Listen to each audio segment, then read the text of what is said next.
Thank you, sir. We will now take a few questions from the media. Request the media coordinator to please pass the mic. And I'm Jahangir from PTI. The size of the budget allocation has definitely increased. We have seen in the past that the funds used to come and a lot of funds used to lapse. Like you mentioned, the three sectors, you have good amount sanctioned for infrastructure, and you have good amount for capex. You also have a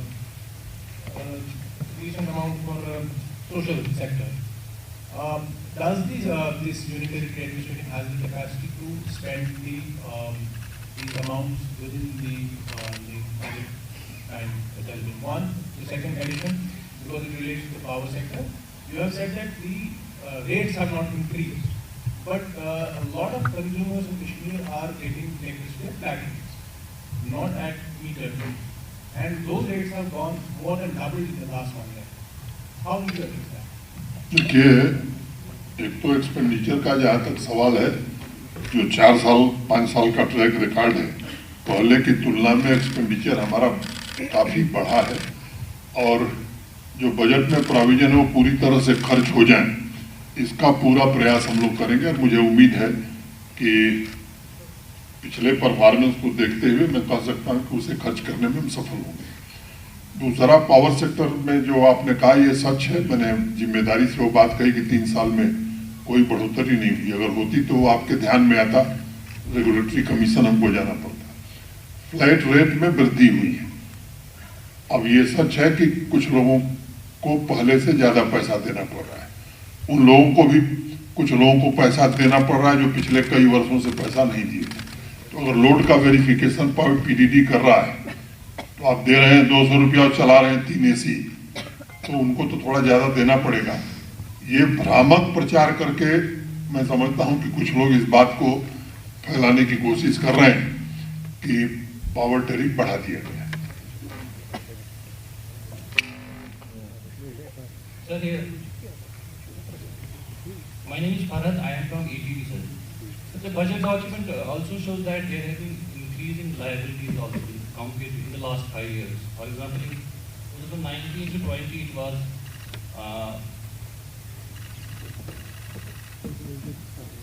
83,570 crore, and today it is 11,2797 crore. Can you clarify how these liabilities have increased and how the government is going to liquidate them? जो question है कि date और liabilities के बारे में आपका question है, हाँ बजट में दिया, ठीक। तो बजट में हमने इस बार पूरे हमारे जो on budget plus of budget जो लाइबिलिटीज है बड़े ट्रांसपेरेंटली हमने वो इंडिकेट किए हैं। और अगर हम देखते हैं तो पूरे, अगर हम लास्ट 30-40 साल का भी पूरा डेटा अगर हम देख लें तो हमेशा जैसे जैसे J&K की इकोनॉमी बढ़ी है, बावजूद जो चैलेंजेस J&K के सामने रहे हैं, हमारा जो डेट लाइबिलिटीज़ का रेशो है ये 49% से 51% के बीच में रहा है।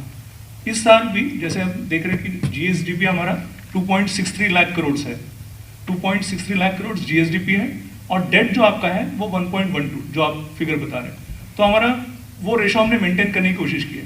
और इनफैक्ट अगर आप यूनियन बजट देखें तो उसमें भी यही आज अब वो उस ट्रेंड की तरफ जा रहे हैं कि सिर्फ फिस्कल डेफिसिट टारगेट ना करके डेट कितना हम मैनेज कर सकते हैं, उस तरफ देश भी आगे बढ़ रहा है। और पहला जो एक सवाल था पीटीआई का, तो उसमें कि सीएस अगर जो जीता जागता सबूत जो है कि आपकी कैपेसिटी है कि नहीं यूटिलाइजेशन की, सबसे जीता जाता सबूत है सीएसएस का। सीएसएस हमारे पास 110 सीएसएस थे जो आप 6,300 करोड़ यूटिलाइज कर पा रहे थे, ले पा रहे थे गवर्नमेंट ऑफ इंडिया से। सभी डिपार्टमेंट्स ने बड़ी मेहनत करके अपना प्रोजेक्ट एग्जीक्यूशन एक्सपेडाइट किया, फास्ट एक्सलरेट किया, यूसीज सबमिट हुए गवर्नमेंट ऑफ इंडिया को, गवर्नमेंट ऑफ इंडिया के साथ फॉलोअप हुआ, जिसके बदौलत 1 साल में 6,000 से बढ़ के 10,000 तक सीएसएस का रिसीट बढ़ गया है। एक ही डिपार्टमेंट का मैं नाम लूंगा, जल शक्ति, जो डिपार्टमेंट 2018-19 में सिर्फ 5 लाख लोगों को पानी दे रहा था, वो आज करीब 16 लाख लोगों को पानी दे रहा है, फैमिलीज को पानी दे रहा है। डिपार्टमेंट की स्टाफिंग में वृद्धि नहीं हुई है, लेकिन एफिशिएंसी बढ़ी है।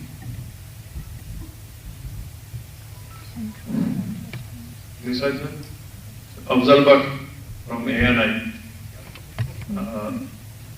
तो मेरा एक सवाल है, जो लोगों की तरफ से है, क्योंकि लोग हमें अक्सर पूछते हैं कि आप एलजी साहब से मिलते हैं, हायर अप से मिलते हैं, तो जब भी आपको मौका मिले आप हमारी तरफ से रिप्रेजेंट जो काम कर रहे हैं। जो एक इशू 2-3 साल से है, जो यहाँ एम्प्लॉयज का जीपी फंड है, इसमें एक कंप्लेंट है कि पहले जब जो भी कोई एम्प्लॉय इसके लिए अप्लाई करता था, घर में बच्चे की शादी है, हेल्थ इश्यूज होते थे, with in short period of time उसको सैंक्शन में आता था। लेकिन अब 6-6 महीने 8-8 महीने इसमें क्यों लगते हैं? क्या ये फाइनेंशियल प्रॉब्लम है, बजट के साथ रिलेटेड है? दूसरा, हॉर्टिकल्चर टूरिज्म सेक्टर को या तो लोगों ने समझा नहीं है या इसको प्रॉपरली इलैबोरेट नहीं किया गया है। Horticulture for the betterment of horticulture sector और टूरिज्म सेक्टर को इस साल किस तरह बेहतर किया गया as compare to the last budget? Thank you very much. एक तो मैं आपको बताता हूं कि 20 जुलाई तक जीपीएफ का जो भी बकाया था सबका क्लियर कर दिया गया है। तो जो बात आप कह रहे हैं ये इतिहास की बात हो गई। आज की तारीख में मैं कह रहा हूं कि 20 जुलाई तक जिन्होंने भी अप्लाई किया था जीपीएफ के लिए, उनके भुगतान कर दिए गए। आज हम लोग 12 अगस्त को मिले हैं, बाकी लोग भी जो अप्लाई करेंगे उन्हें समय से दिया जाएगा। हॉर्टिकल्चर का जहां तक सवाल है, तो कई अवसरों पर आप साक्षी रहे जब होलिस्टिक एग्रीकल्चर डेवलपमेंट प्लान यहाँ करीब 14 महीना हो गया लॉन्च किए हुए, 14-15 महीना हो गया। देश के जाने माने कृषि विशेषज्ञ, हमारी दोनों एग्रीकल्चर यूनिवर्सिटी और हमारे एग्रीकल्चर और लाइन डिपार्टमेंट के सारे सीनियर अफसरों ने मिलकर के वो प्लान बनाया था। जो बजट एग्रीकल्चर और एलाइड सेक्टर का रहा, उससे 5013 करोड़ रुपए ज्यादा हम 5 साल में खर्च कर रहे हैं। और मुझे लगता है कि ये हॉर्टिकल्चर में विशेष ध्यान, HADP में कई ऐसी प्रोजेक्ट हैं जो हॉर्टिकल्चर को लेकर के ही, एप्पल का प्रोडक्शन कैसे बढ़ेगा, बाकी नीश क्रॉप्स को कैसे बढ़ाएंगे। मैं एक उदाहरण आपको देना चाहता हूं। अभी मैं अनंतनाग गया था, जब ये पैडी कल्टीवेशन शुरू हुआ, धान की रोपाई शुरू हुई, आप थे वहां, आप भूल गए हैं। वहां एक नौजवान लड़का वहीं का अनंतनाग का, जो एक मल्टीनेशनल कंपनी में काम करता था, पेशे से इलेक्ट्रॉनिक्स इंजीनियर है, वो मंच से बोला 4 मिनट, और उसने कहा कि साहब मैंने नौकरी छोड़ दी, ये HADP की 3 प्रोजेक्ट हमने ली है और जितनी सैलरी मैं पाता था उससे 1.5 गुना सैलरी मैं अपने 6 एम्प्लॉइज को दे रहा हूँ। एक लड़की भी थी जिसने कश्मीर यूनिवर्सिटी से मैनेजमेंट किया था, वो भी नौकरी में थी। उसने भी कहा कि हमने छोड़ दी नौकरी और हम HADP की 2 प्रोजेक्ट के साथ अपना जीवन यापन कर रहे हैं।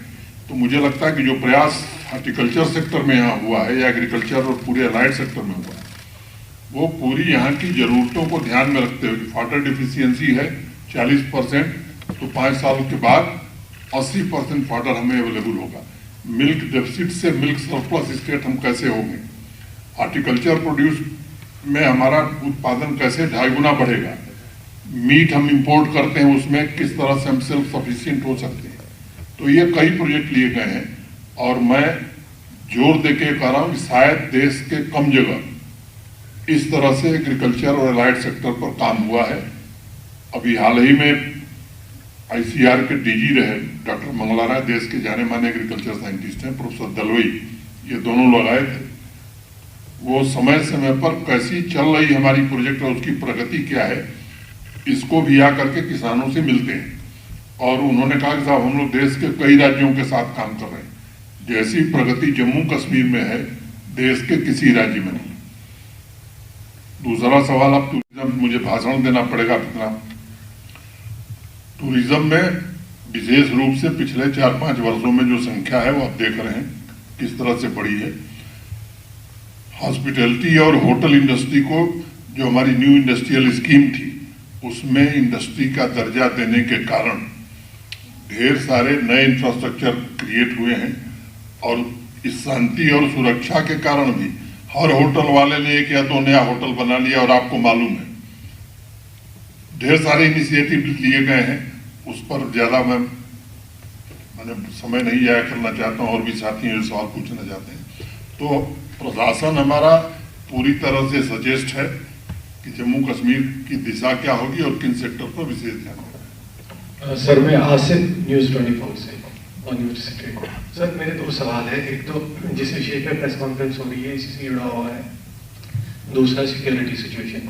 सर जो आपने भी बताया और जो ये बजट की प्रेस कॉन्फ्रेंस है, सिक्योरिटी सिचुएशन पर आप अलग से प्रेस कॉन्फ्रेंस कर देंगे, आप बात कर लीजिएगा, ठीक है ना। ये आदत रखनी चाहिए कि जिस विषय पर बुलाया जाए उसी पर सवाल पूछा जाए। तो इसी से पहला मेरा जो सवाल है इसी से जुड़ा हुआ है, जो आपने बोला कि काफ़ी जो हमारा बजट भी बढ़ा है, जो दिखा है, और साथ में प्रोग्रेस जो जिक्र आपने भी किया कि काफ़ी हुआ है, हो रहा है, प्रगति हो रही है।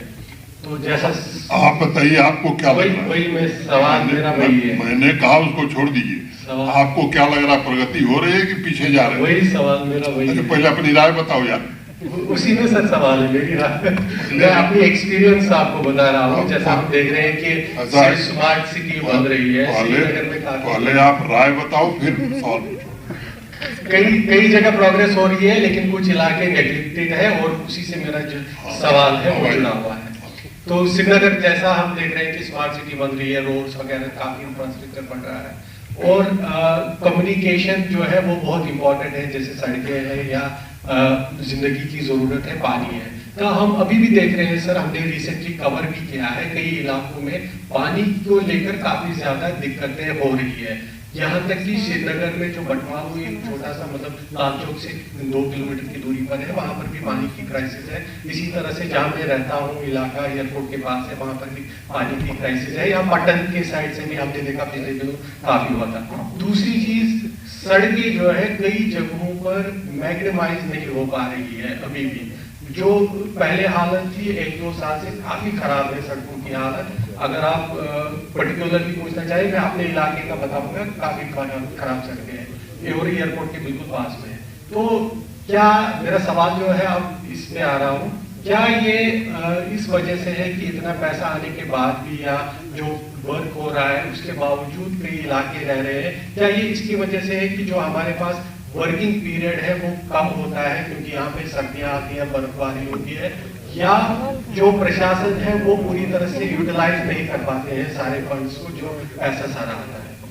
मुझे दुख है कि आपके इलाके की सड़क नहीं बन पाई। मैं इसको इंश्योर करूंगा कि जल्दी बन जाए और पीने का पानी भी आपको मिले, ये इंतजाम कराया जाएगा। मोटे तौर पर ये जल जीवन मिशन ग्रामीण क्षेत्रों में जो चल रहा है, इस साल कश्मीर घाटी में बारिश कम होने के कारण कुछ जगह ये समस्याएं आई, उसको प्रशासन ने गंभीरता से लिया।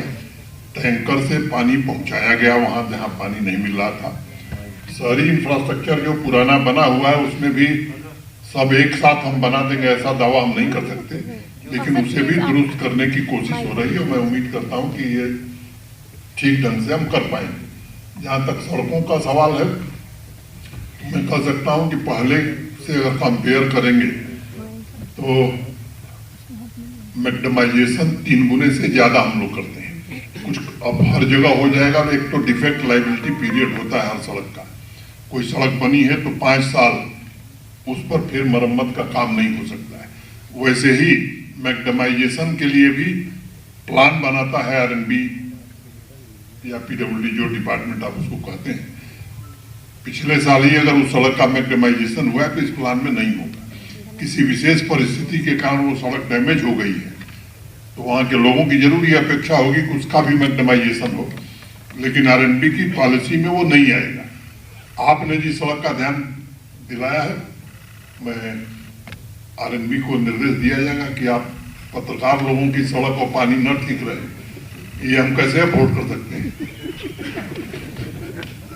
सर मैं सुहेल नवाज से, मेरा सर सवाल ये है कि मैं बजट डॉक्यूमेंट पढ़ रहा था, तो पावर सेक्टर में काफ़ी ज़्यादा इन्वेस्टमेंट इस बार होने वाली है। 1000 से ज़्यादा करोड़ का जो पैसा है खर्च होने वाला है। माओ मैं 10,000 नहीं जी, बहुत उससे ज़्यादा, क्या बहुत ज़्यादा है सर। तो पॉइंट ये है कि सर कितना है, पॉइंट ये है सर, जो बजट का 8% के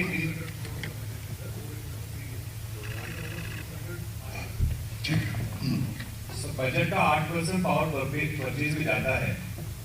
इस तरह की जानकारी बजट डॉक्यूमेंट में है। जो इस बार पैसा पावर सेक्टर में खर्च होने वाला है, उसमें कमी आ सकती है कि हमें और ज़्यादा परचेज आप कर पाएँ और यहीं से वाटर हाइड्रो इलेक्ट्रिसिटी जनरेशन की काफ़ी फिजिबिलिटी जे में है।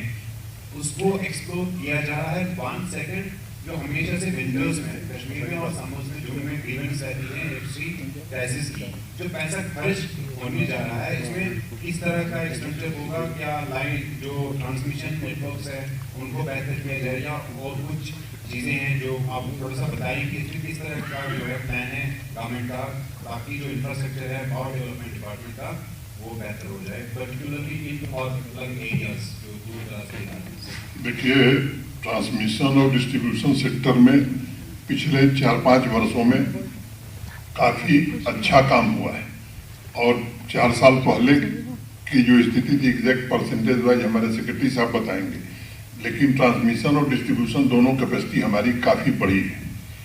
अभी RDSS भारत सरकार के सहयोग से जो 5,000 करोड़ से ज़्यादा की परियोजना है उसके पूरा होने के बाद मैं समझता हूँ कि डिस्ट्रीब्यूशन सेक्टर में बड़ा क्रांतिकारी बदलाव जम्मू कश्मीर में आएगा। जहाँ तक पावर जनरेशन की बात है, आप सबको पता है 3450 या 3500 मेगावाट हमारी जनरेशन कैपेसिटी रही है। 4 बड़े प्रोजेक्ट हमारे चल रहे हैं जो 26-27 में पूरे होने वाले हैं, जिससे 3200 मेगावाट की कैपेसिटी हम ऐड करेंगे।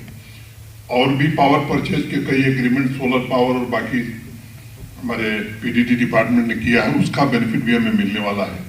तो हम आत्मनिर्भर हो जाएंगे, ऐसा दावा हम नहीं कर रहे हैं, क्योंकि इंडस्ट्री जिस तरह से आ रही है हमारी पावर की जरूरतें बढ़ेंगी, लेकिन देश में बिजली की कमी नहीं है।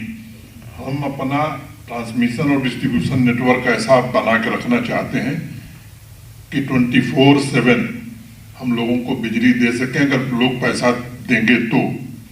और इसीलिए मीटर लगाने का काम भी गति से हो रहा है। और एक बात मैं बहुत विनम्रता से कहना चाहता हूं कि बिना पैसे की सर्विसेज मिले ये जमाना खत्म हो गया।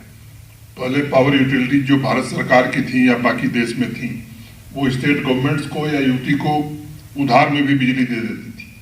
अब स्थिति है कि हम अगर पैसा नहीं देंगे तो JNK को बिजली नहीं मिलेगी, तो अगर हमको बिजली नहीं मिलेगी तो हम दे भी नहीं पाएंगे। हम ऐसी आदर्श स्थिति बनाना चाहते हैं और जम्मू कश्मीर के नागरिकों का सहयोग चाहते हैं कि आप ऐसी स्थिति बनाने में हमारी मदद करिए कि हम 24 घंटे लोगों को बिजली दे सकें और उचित दाम में दे सकें।